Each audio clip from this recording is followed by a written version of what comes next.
نماز میں دل لگتا نہیں تو کیا کریں؟ تو دیکھیں، نماز میں دل نہ لگنا یہ اولاً تو یہ ہے کہ یہ کوئی چھوٹا مسئلہ نہیں ہے، یہ بہت بڑا مسئلہ ہے۔ نمبر 2 یہ ہے کہ یہ صرف چند افراد کا مسئلہ نہیں ہے بلکہ اکثریت کا مسئلہ ہے۔ اب اس کا حل کیا ہے؟ دیکھیں، حل یہ ہے کہ جب آپ کسی شے کو حل کرنا چاہیں، کسی مسئلے کو حل کرنا چاہیں، تو اس مسئلے پر فوکس کر کے اس پر بھرپور طریقے سے توجہ دے کر اسے حل کرنے کی کوشش کریں۔ کسی شے کو جتنی ترجیح آپ دیتے ہیں اس کو حل کرنے کے لیے کوشش بھی اتنی کرتے ہیں۔ اگر مثال کے طور پہ ہمارے 200-400 روپے کسی کے پاس پھنسے ہوئے تو ہمیں اتنی پرواہ نہیں ہوگی، ہم کہیں گے چلو یار دے دے گا، ارے نہیں کل نہیں پرسوں دے دے گا، ارے پرسوں نہیں ترسوں دے دے گا۔ لیکن اگر کسی کے پاس ہمارے 4 کروڑ روپے پھنسے ہوئے ہوں تو اب ہم یہ نہیں کہیں گے کہ جناب وہ کوئی بات نہیں ہے، کل نہیں تو پرسوں دے دے گا، پرسوں نہیں تو ترسوں دے، نہ بھی دیا تو خیر ہے، پھر نہیں ہو سکتا۔ کیوں؟ اس لیے کہ 4 کروڑ کی ترجیح ہے ہمارے پاس، 4 کروڑ کی قدر و قیمت بہت ہے۔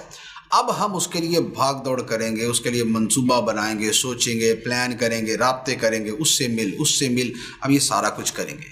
اب بات یہ ہے کہ نماز کے اندر توجہ تبھی ملے گی کہ جب نماز کو اہمیت دیں گے اور نماز میں خشوع نہ ہونے پر توجہ دیں گے۔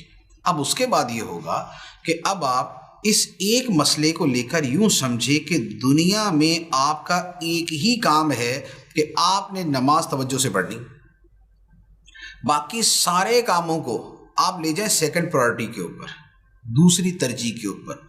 پہلی ترجیح جو ہے وہ نماز اور نماز میں خشوع و خضوع اور نماز میں توجہ کو دے دیں۔ جب آپ اس طور پہ پڑھیں گے، اب آپ نے فجر پڑھی اور فجر اس تصور سے پڑھی کہ بھائی دنیا میں میرا کام فجر پڑھنا ہی ہے، میں دنیا میں فجر پڑھنے کے لیے آیا ہوں۔ ظہر کی نماز آپ اس طور پہ پڑھیں گے کہ بھائی میرا کاروبار پہلی چیز نہیں ہے، نماز پہلی چیز ہے، کاروبار اس کے بعد ہے میرا۔ تو جب آپ نماز کو ایسے اہمیت دیں گے اور ہر نماز کو اس توجہ کے ساتھ پڑھنا شروع کریں گے تو پھر نماز کے اندر توجہ بڑی آسانی کے ساتھ بننا شروع ہو جائے گی۔ تو یہ اوور آل ہے۔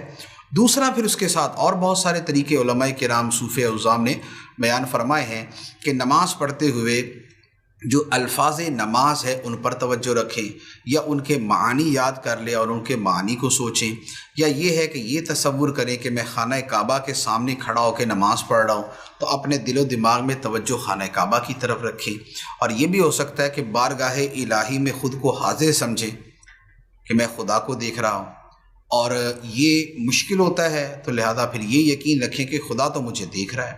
تو لہذا اس طرح کی پھر جو اعتقادات ہیں اور اس طرح کی جو سوچ ہے وہ نماز کے اندر توجہ پیدا کر دیتی ہے۔ پھر یہ بھی ہوتا ہے کہ نماز میں خشوع و خضوع کے واقعات پڑھیں، اس کی فضیلت پڑھیں۔